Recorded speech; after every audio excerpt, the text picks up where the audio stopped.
Next, what I'm going to do is I'm going to start really focusing in on this first overlap petal shape that has been created by all of our original petals. And clearly you can see that transparent watercolor has a really cool effect of layering and glazing and having an additive effect to where it takes on a little bit of each layer that is that you've painted. So some of these some of these first overlaps are pretty obvious. Some of them are not. I'm going to come back in and really just start focusing on strengthening those and making them really obvious and a little bit darker. And what you're going to be noticing is that the color that we're going to be aiming for is, one way to think of it is being sort of in between the in-betweens. So we started off with yellow and red and blue, and then we created our secondaries. Those were our primaries, yellow, red, and blue, and then we created our secondaries of green and orange and violet, and then our tertiaries, which have the two names of the yellow orange and the red orange, red violet, blue violet, blue green, and yellow green. And now this these overlaps are basically going to be, like I say, in between the in-between. So it'll be somewhere in between violet and a red violet. So it's going to be mostly red. Wait a minute, I'm not going to do that one. I'm going to do this one, which is going to be in between the red violet and the red. So yeah, that would have been a little bit more between red violet and violet. I'll get to that later. This is all to say that mostly I'm still using the same colors though, but I'll be using,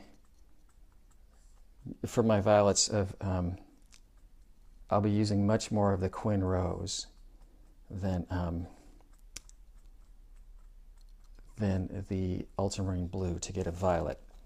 And this is that we did use Naphthol red, and when we're going that way and getting more orangey, we're adding orange and whatnot, and when we're going this way, that way, we're getting cooler and moving towards violets. So we're going to keep using our pinkish cool red when we're mixing. Anyways, let's see what this looks like. Shut up and paint. Hey, that's kind of nice. I want to make sure I'm painting I have the actual shape in my head. This is my 4. I've shifted officially to my 4. There was a blob of water there that I was just afraid was going to fall where I didn't want it to. 4, number 4 round. Black velvet.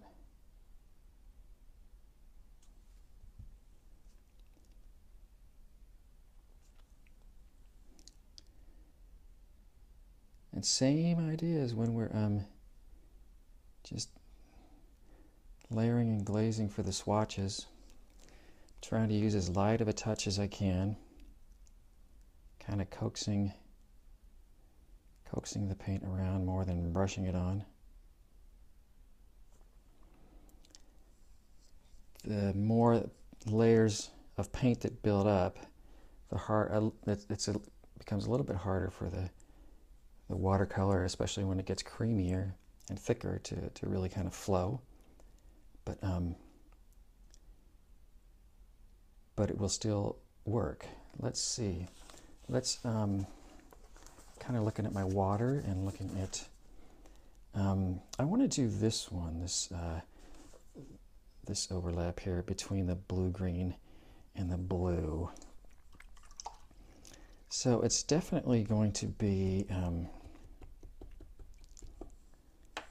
what I think I'm going to do is, because it's kind of between blue-green and blue, I'm going to use just straight peacock blue, which really is a blue that is leaning towards green. So it's the perfect hue for this. And it also goes pretty dark.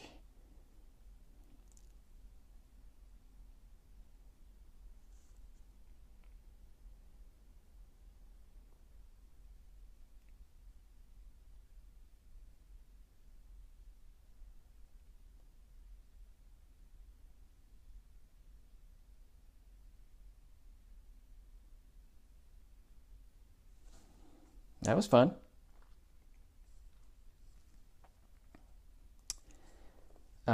Don't want to do the green because that's right next to that. What else could I do to just sort of get some stronger, darker color? How about, well, I certainly know I could do this between yellow, green, and yellow. And that's not going to overlap anybody. What starts getting tricky here is that these colors have inherent different darknesses that you can get them to. So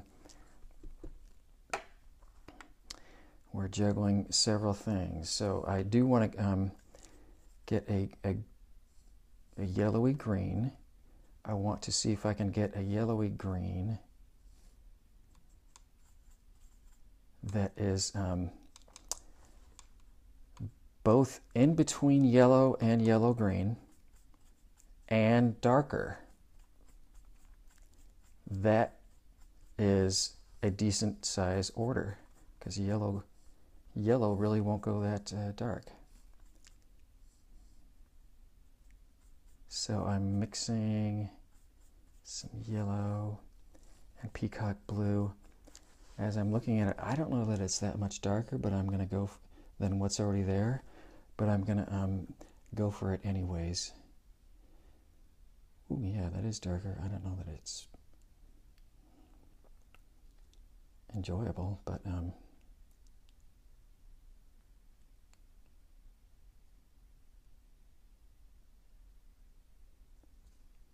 too green. It's too green.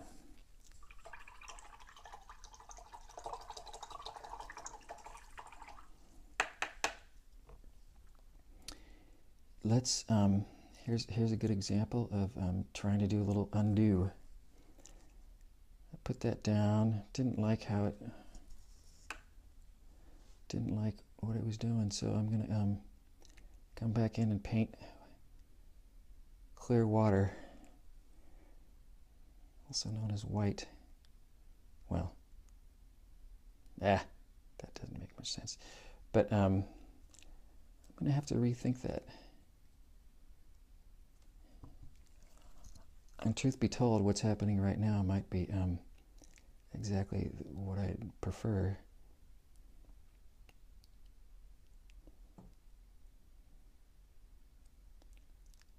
And what is happening right now, teacher? I'm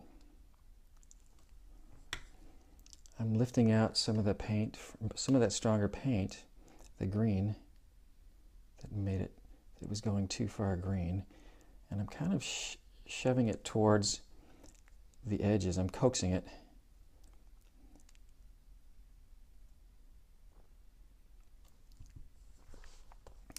I know this line is not very clean, but I can, I'll be able to deal with that. I think I'm going to leave it like that. And partly that is a function of, you know, this basic pattern of trying to go dark with colors that don't want to go dark.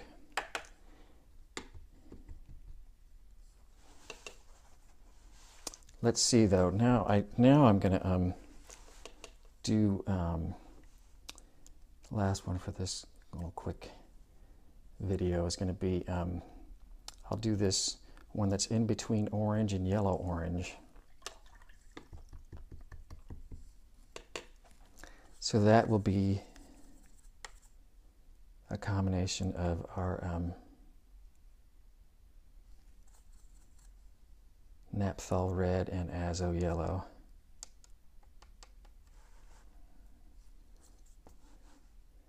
That yellow's being a little bit odd. Let's see here.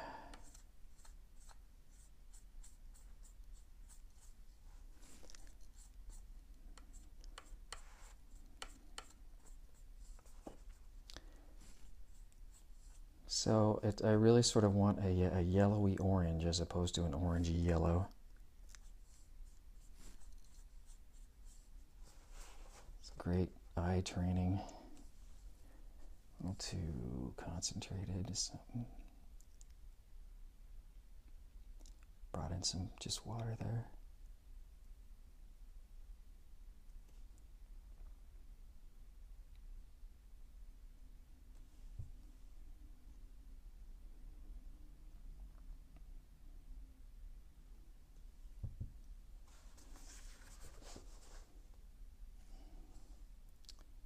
That's working.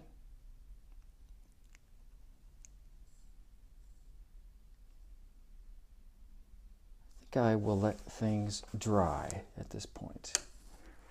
I'll try to soak up some of the blurbs. Blurbs are very normal.